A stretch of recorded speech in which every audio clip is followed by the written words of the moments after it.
Ook bij parken in Friesland is deze toename te zien.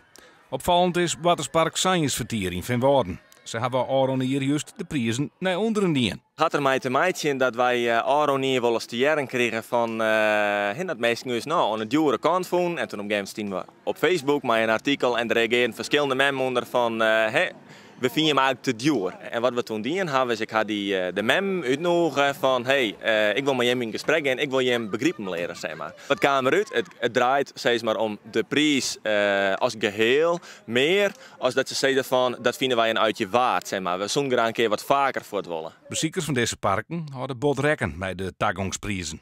Aan de ene kant vind ik het jammer. Het is wel begrijpelijk, alles wordt duurder. Maar zeker deze kleinschalige parken is het leuk om dat een beetje lage prijs te houden.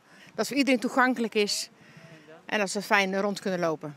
Dit is je wel dat we al haast 10.000 mensen voorrennen op Verliezen hier. Ik verwacht eigenlijk dat het nog een volle grotere vlucht nemen zal. Dat had met verschillende dingen te maken. Onder andere naar je prijsbeleid. We binnen gewoon weer lekker betaalbaar, neem ik het maar. En tegelijkertijd de combinatie van dierentuin en buitentuin. En goed getroffen naar je heen, is belangrijk in de recreatie en dat spreekt meestal wel aan.